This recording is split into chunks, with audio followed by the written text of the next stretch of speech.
So how long do you think you've been in practice in tax and accounting?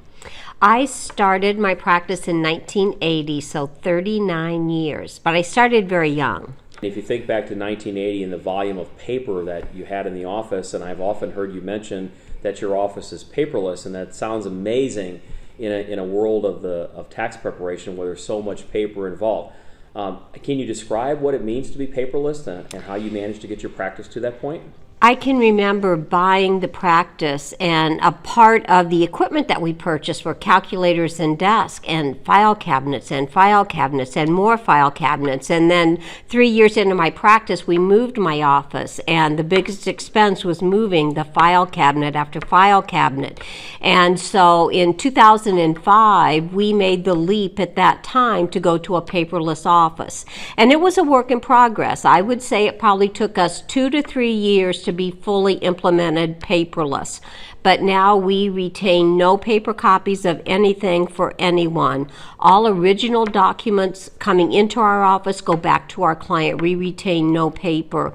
We may temporarily retain it till we're finished, but when we're complete a return, complete a financial statement, complete a bank rec, they either are returned to the client or they are shredded. We retain no paper.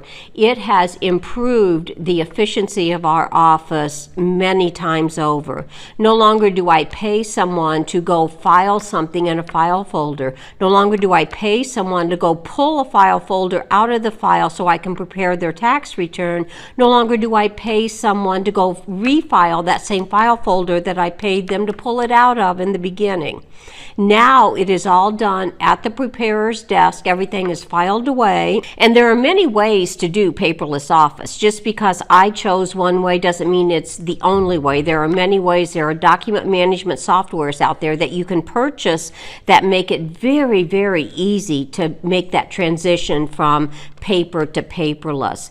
But the rewards you get from it are phenomenal. In today's world of technology, where you can access over the internet your server, you can access your computer, you can store millions of megabytes of data on little jump drives or on a notebook computer.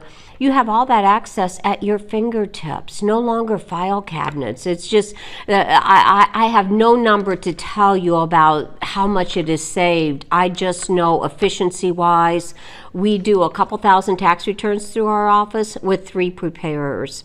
We have about 120 accounting clients that we do financials for, bank recs for, all done. We don't have a file cabinet in our office. And we have 2 people who take care of sales tax, payroll tax, and accounting.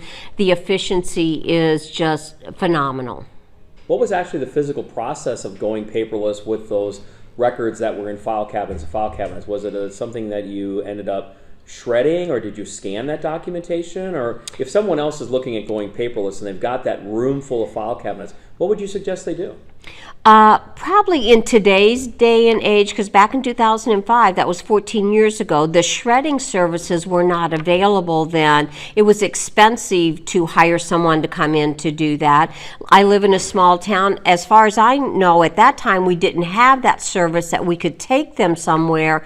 We actually ended up burning ours, is how we destroyed them. But in today's world, I would say you can hire a shredding service for very small amounts of money, and they shredded them on site. They give you a certificate that they have been shredded, and I would suggest that you hire a shredding service, and then you make the decision. They can come in and probably take it out of your file drawers, probably if you wanted them to. Most of them will give you a bin, and you have to physically dump them into the bin to rid yourself of them.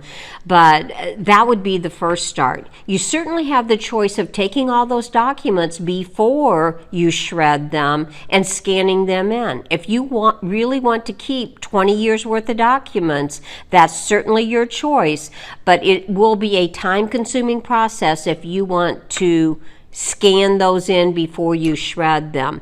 We actually took the position, we kept the paper for 3 years past that. So 2008 is when we actually started destroying records.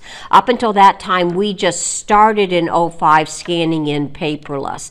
After 2008, then we went and destroyed the old paper copies. And do you have the same process when you get rid of, let's say, old computers or copiers where there may be data stored on those machines? That is a big issue that we forget about. We update our computers on a regular basis. Most of our computers are less than 3 years old. Typically every 2 to 3 years we update everyone's computer in our office. We update our printers on a regular basis as well.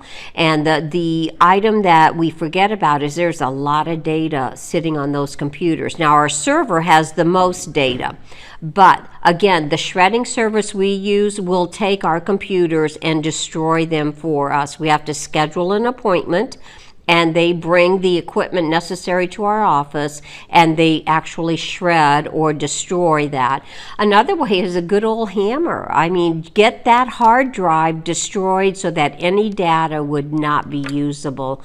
That would be my biggest fear, if someone would get a hold of an old computer and be able to glean someone's data from that. With all your experience, what do you think is the biggest challenge facing a tax practitioner today? The biggest challenge facing tax practitioners, I believe, are keeping us connected with our clients. In our technology age today, it is very easy to hide behind the telephone, hide behind our email, hide behind our texting, hide behind social media, and not meet face-to-face with our clients. I think our clients want that human contact. They want some connection with us, that we care about them. And the technology tries to remove us from that. So I feel as a business owner that I strive to keep that contact via just a phone call that they can at least hear my voice. I encourage clients to come to my office. I know that there's a push to get away from that. I encourage that.